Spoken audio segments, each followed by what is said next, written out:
We're here at Didcot Power Station in Oxfordshire, the southeast of England.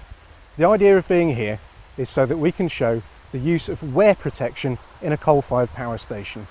So we're going to be looking at how wear protection is used throughout the process here at the station. We're going to look at coal coming in at the beginning, we're going to look at the coal being crushed and pulverised into the burners and out again as ash. The reason for doing a video documentary on it is so that it's more interesting, you get more in terms of talking to the people here, getting a proper idea of what's going on.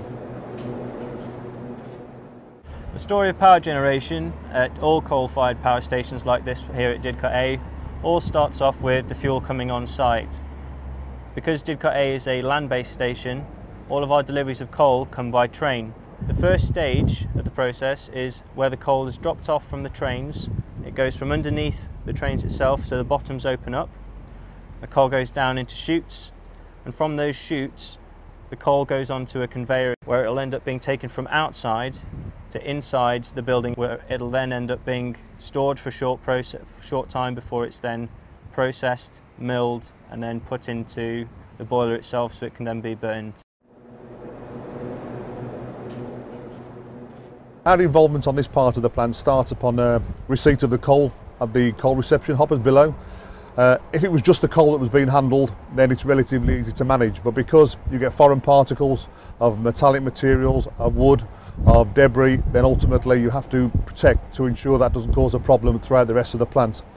It's important to get the material away very, very quickly in order to reduce the costs of any waiting time associated with the discharge of the coal. Once it's discharged, it's then fed onto the conveyor belt. It then goes through a series of transfer chutes, and those transfer chutes can do one or two things. One, they can transfer it onto another conveyor belt, or two, they can send it out to stack. As you can see here, the site holds a lot of coal stock, which ultimately is then sent back up to the power station for distribution into the bunkers. And we've used an array of different materials here to counter impact, to counter wear, to counter friction-induced abrasion. And some of those materials consist of ceramic, metallic or polymer lining systems. We're now at the coal reception point at Didcot, and our involvement here has been to improve the wear resistance of the existing lining systems involved in this part of the plant, and also the efficiency. In order to aid the discharge of the coal, we've lined the coal reception hoppers with a combination of our K-Flow ferritic stainless steel and also our K-Plas polyethylene lining. We've used various grades of material and various thicknesses to counter the impact and to counter the wear associated with discharging the material from the wagons onto the plough shelf below. What we're looking at there is a discharge leg onto a conveyor belt. The coal transfer chute above is taking it from the conveyor above, discharging it onto the tripper conveyor that feeds the bunkers. As you can see there, that's lined, and we've lined that with 25mm thick K-Lock ceramic linings. That will counter impact, it will counter friction, it will counter all types of different abrasion that takes place in coal transfer chutes. And I'll be realistic to say that that's been in service for about 10 to 12 years. So throughout that service, you can guarantee there's been no trouble with perforation of the fabrication or discharge onto the floor. We're now stood on the top of the station coal bunkers. The main problem the station was having here was the amount of discharge they were achieving when the bunkers were lined with a whole combination of different materials was causing them great problems of discharge into the feeders. Continual discharge into the feed is very important in order to get the correct amount of tonnage fed down to the coal mill to ensure the milling process is correct and the correct distribution up to the burners. What they wanted was here to achieve mass flow, so what we did is we redesigned some internal geometry of the bunkers using radius kernel sections, and then we lined it with our K-Flow ferritic stainless steel, and we applied it using traditional welding and mechanical fixing, which ultimately give them a totally seamless lining inside the bunker.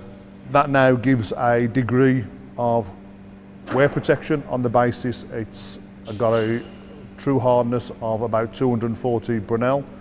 It gives them a very low coefficient of friction on the basis of the stainless steel polishes, and the fact that it's fully welded prevents any internal corrosion taking place in internal steel substrate.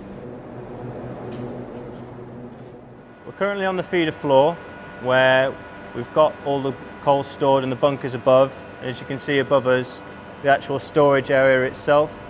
At the bottom of the coal hopper itself, you've then got the feeder. This is a gravimetric feeder. It actually weighs the material as it's going through, and on a weigh belt system it transfers the coal and then it diverts it down into the mill itself. Kingfisher's got an involvement in some of this equipment, which John's going to explain. We were tasked to undertake the whole project, consisting of removal of the old feeder, which were volumetric feeders, which by nature of their operation tends to dump material down inside the feeder. We removed the old feeders. We were also tasked, as I said before, to line the bunkers to achieve mass flow into the feeders, which without mass flow the feeders don't operate. And then likewise we were tasked to install new feeders by UK based OEM, which ultimately weigh and distribute coal at different rates, ensuring they've got between 30 and 40 tonnes per hour of material discharged into the mill at any one time. Now down in the mill bay, where all of the coal has now been coming from the hoppers above, the gravimetric feeders, the product itself then drops down into these mills. On the top of the mills there are 3 pipes, one of which is where the coal comes into the mill itself, and then there's 2 pipes which the coal that's subsequently been milled leaves itself. As the coal comes down into the mill, it's pushed out onto a plate and then it's ground down using balls that rotate as part of the process. That grinds down the coal into a very fine talcum powder-like substance, is mixed up with all of the fluidizing air that's put in separately into the mill itself. It's then mixed together. It then leaves the mill through the top, leaves through the 2 pipes at the top, and is then conveyed through the pulverized fuel pipework, of which is lined with Kingfisher tiling, all the way up into the burners itself, and is then fired into the actual furnace. The pulverised coal that's come from the coal mills, it's been separated in the fine particles of coal dust, are conveyed up vertically, turns at that bend there. It's then conveyed horizontally where it goes through a trifurcator. That trifurcator there will take the mass flow, it will split that flow equally amongst 3 legs. Because of the amount of wear that takes place throughout these legs here and these pipe work, you've got certain sections there that are lined with K-lock ceramic and K-cast ceramic materials that counter the different amounts of wear that take place in bend sections where the wear is greater, and in the trifurcator sections there where also you've got a certain amount of wear taking place also. So that's a brief overview of how coal is used at Didcot A power station. What we do is take several 100,000 tonnes of coal over the process of a year and produce 2,000 megawatts of electricity whenever it's required.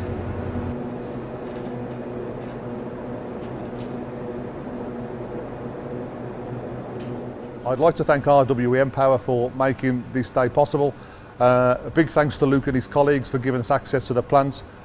I think we've demonstrated some of the benefits that Kingfisher can offer the industry in terms of improving the efficiency and longevity of some of the equipment we've seen. And if you think you can benefit from what we can offer, then please give us a call.